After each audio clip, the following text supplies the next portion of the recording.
जय हिंद साथियों, कैसे हैं सभी लोग। उम्मीद करते हैं सभी बच्चे अच्छे होंगे। देखिए, सभी स्टूडेंट के लिए यह एक बहुप्रतीक्षित क्लास थी कि सर आप लॉन्ग वीडियो बनाइए, तो हम बोले कि अब चलिए ठीक है, लॉन्ग वीडियो थोड़ा बनाया जाए। देखिए, केमिस्ट्री में आज हम आईपीएसी नॉमेनक्लेचर की शुरुआत करेंगे। आईपीएसी नॉमेनक्लेचर ऑर्गेनिक केमिस्ट्री में स्टार्ट करेंगे। जैसा कि आप जानते होंगे कि कोऑर्डिनेशन केमिस्ट्री या कोऑर्डिनेट कंपाउंड क्लास 12 का इनऑर्गेनिक का जो चैप्टर है वहाँ भी उसका आईपीएसी नॉमेनक्लेचर है। तो उसका भी हम लोग आईपीएसी नॉमेनक्लेचर ना पढ़ के हम लोग IUPAC nomenclature of organic compound जो जीओसी में भी आता है। GOC mean general organic chemistry में। देखिए, आपको शुरू से ही नोट्स बनाने का प्रयास करना है। जो जिन भी बच्चों को लग रहा है कि हम पहली बार सीख रहे हैं तो वो ज़रूर बनाएं, और जो सीख चुके हैं वो एक बार अपना रिवीजन क्लास के रूप में इसे देख सकते हैं। और बीच बीच में कुछ क्वेश्चन पूछे जाएंगे, उनको आप केयरफुली उसका आंसर करिए, तो इससे लगेगा कि हाँ थोड़ा बहुत आप ध्यान दे रहे हैं। ठीक है, देखिए हम लोग आईपीएसी नॉमेनक्लेचर स्टार्ट करते हैं।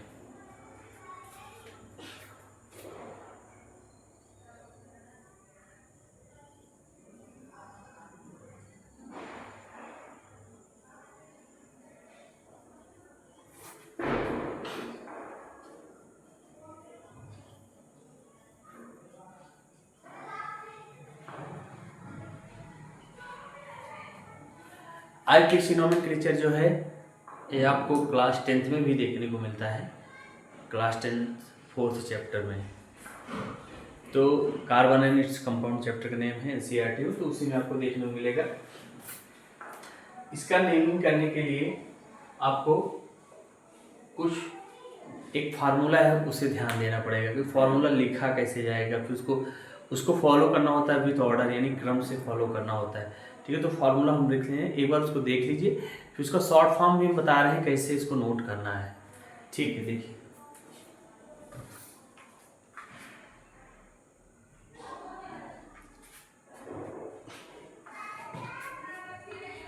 देखिए इसमें क्या है कि आईपीएसी नॉमेनक्लेचर में जैसे यहाँ आप पहले लिखेंगे फार्मूला है, इसका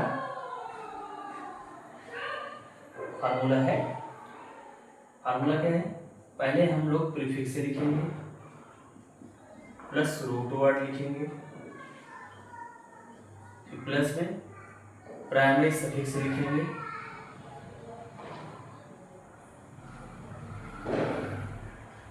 फिर प्लस में हम लोग सेकेंडरी सफिक्स लिखेंगे। ठीक है, ये हो गया फार्मूला। इसको डिब्बे में बंद कर देना है फार्मूले को। देखिए, इसका अगर इसका शॉर्ट फॉर्म बनाए हम लोग तो शॉर्ट फॉर्म में एक प्रीफिक्स रहेगा, इसके लिए पी लिख लेते हैं, रूट वर्ड है आर लिख लेते हैं, प्राइमरी सफिक्स के लिए 1 लिख लेंगे और सेकेंडरी के लिए 2 लिख लेंगे। तो इसको हम लोग डिब्बे में बंद कर लेते हैं फार्मूले को। ये फार्मूला का शॉर्ट फॉर्म है।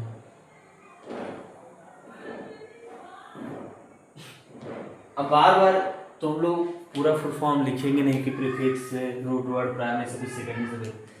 इससे बेहतर है कि हम लोग एक बार शॉर्ट फॉर्म इसका बना ले, बार बार इसी को रिपीट करेंगे। जैसे prefix root word primary suffix secondary suffix हो गया। ठीक है, देखिए अब आप फार्मूला नोट कर लीजिए।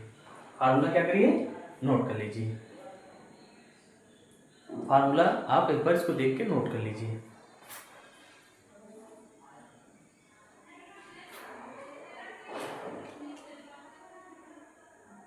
नोट कर लिए होंगे तो इसको हम इरेज कर रहे हैं।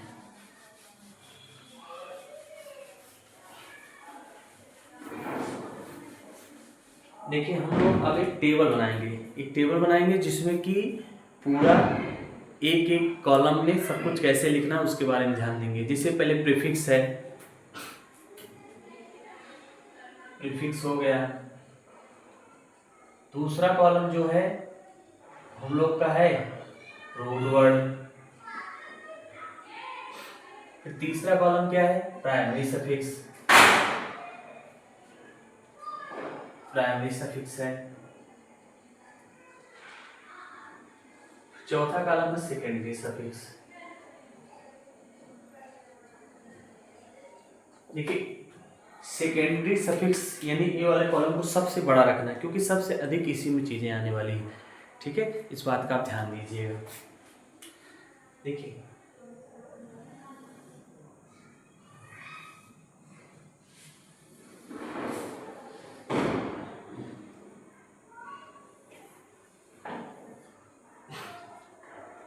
सबसे पहले हम लोग रूट वर्ड पे फोकस करेंगे। रूट वर्ड होता क्या है, कैसे क्या है। तो रूट वर्ड जैसे समझने के लिए हम लोग एक नॉर्मल सा एग्जाम्पल समझते हैं। जैसे यहाँ पर एक एग्जाम्पल है CH3 CH2 CH3। ठीक है,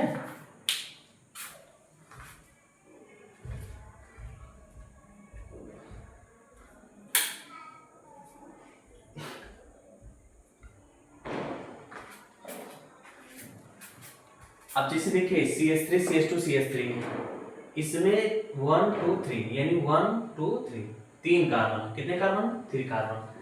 3 कार्बन है तो 3 कार्बन को हम लोग C3 बोल सकते हैं।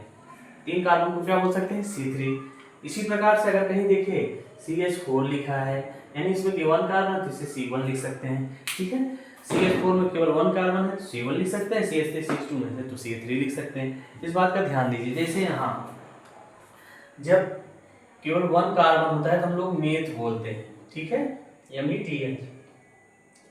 2 कार्बन पर हम लोग इसे एथ बोल देते हैं। 3 कार्बन पर हम लोग इसे प्रोप बोल देते हैं और 4 कार्बन होने पर ब्यूट बोल देते हैं। ठीक है,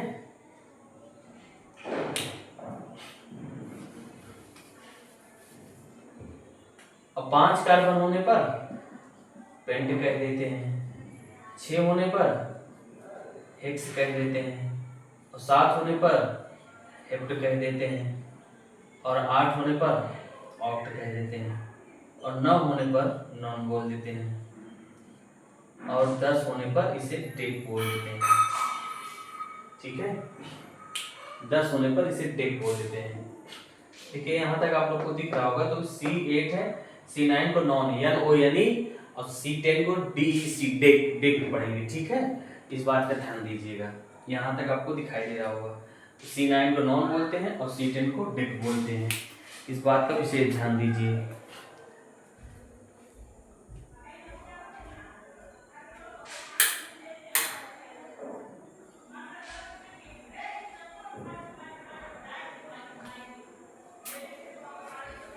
देखिए इसी प्रकार से हम लोग प्रीफिक्स में जिसे X लिखा है जिसे हैलो बोलेंगे। अगर इसी के स्थान जिसे हैलोजन जानते हैं, ग्रुप 17 का है पीरियोडिक टेबल में ग्रुप 17 के जो मेंबर होते हैं उसे हैलोजन बोलते हैं। जैसे fluorine chlorine bromine iodine astatine. बाकी fluorine chlorine bromine iodine famous ही हैं। फ्लोरीन 9 नंबर पर होता है, क्लोरीन 17 नंबर पर, ब्रोमीन 35 पे, आयोडीन 53 पर होता है। विथ एटॉमिक नंबर याद रहे तो ज़्यादा बेहतर है। जिसे एक्स के स्थान जिसे हम लोग एफ लिख दिए तब इसे पढ़ेंगे फ्लूरो। स्पेलिंग का ध्यान दीजिएगा, FLUOR। Cl को पढ़ेंगे क्लोरो और इसी प्रकार से Br को पढ़ेंगे ब्रोमो, I को पढ़ेंगे आइडो। I को क्या पढ़ेंगे? आइडो। अगर कोई R वाला ग्रुप लगा है एल्किल से पढ़ते हैं, जिससे किसके स्थान पे मेथिल एथिल प्रोपिल ब्यूटेट यह सब आ जाता है। ठीक है, तो इस बात का विशेष ध्यान दीजिएगा। Fluoro chloro bromo आइडो। और इसमें एक और आता है नाइट्रो, NO2 लिख लीजिए। नाइट्रो, NO2 में नाइट्रो आ जाता है, NO2 इसे नाइट्रो पढ़ते हैं, नाइट्रो। ठीक है, इसका ध्यान दीजिए। अब इसे प्राइमरी सफिक्स आया, जिसे यहाँ बहुत सारे कार्बन लगे हैं, और सभी कार्बन बीच केवल सिंगल बॉन्ड है। सभी कार्बन बीच क्या है? केवल सिंगल बॉन्ड है। तो हम लोग प्राइमरी सफिक्स के रूप में एन का यूज करेंगे। किसका यूज करेंगे? एन, ए यानी एन का यूज करेंगे। अब इसी प्रकार से बहुत सारे कार्बन हैं, इनके बीच कहीं पर भी डबल बॉन्ड है, कहीं पर अगर एक भी डबल बॉन्ड है तब हम लोग प्राइमरी सफिक्स के रूप में इन का यूज करेंगे। किसका यूज करेंगे? इन का। और इसी प्रकार से अगर कार्बन बहुत सारे लगे हों और उनके बीच एक भी स्थान पर अगर कहीं ट्रिपल आ गया तो आइन का यूज करेंगे। आइन का मीनिंग है मतलब थर्ड बॉन्ड से है, ट्रिपल बॉन्ड से है, YNE। ठीक है, इस पे एक नोट होगा, व्हेन ओनली वन कार्बन जब केवल एक ही कार्बन रहे, जैसे CH4 में केवल एक ही कार्बन है, HCOH में केवल एक कार्बन है, जब केवल एक ही कार्बन है तो हमेशा हमेशा एन का यूज करना है, हमेशा किसका यूज करना है, एन का यूज करना है। इस बात का विशेष ध्यान दीजिए। अब जैसे सेकेंडरी सफिक्स में, इससे सेकेंडरी सफिक्स में COOH है, इसे कार्बोक्सिलिक एसिड पढ़ते हैं, इसके लिए ओइक एसिड आता है, ठीक है। अब जैसे OH है तो इसे अल्कोहल ग्रुप पढ़ते हैं, इसके लिए ऑल आता है, नेमिंग के लिए बता रहे हैं। अब जैसे CHO है तो इसे एल्डिहाइड पढ़ते हैं, इसके लिए IUPAC में अल आता है, AL आता है। इसी प्रकार से अगर कीटोन ग्रुप है तो इसके लिए ओन आता है। ऐसे और बहुत सारे ग्रुप हैं, आपको यहाँ तक दिखाई दे रहा होगा, नोट कर लीजिए। धीरे धीरे इस ग्रुप का एक टेबल होता है, इस जिसको प्रायोरिटी सीरीज के रूप में लिखते हैं। प्रायोरिटी सीरीज का मतलब होता है कौन किस में पहले रहेगा, कौन कैसे क्या रहेगा, तो उसको हम लोग नोट करते हैं, ठीक है। तो चलिए ठीक है, आज की क्लास हमारी यहीं तक थी। आप लोग इसको थोड़ा थोड़ा लिखते चलिएगा, हम इस पर और अभी अधिक वर्क करने वाले हैं।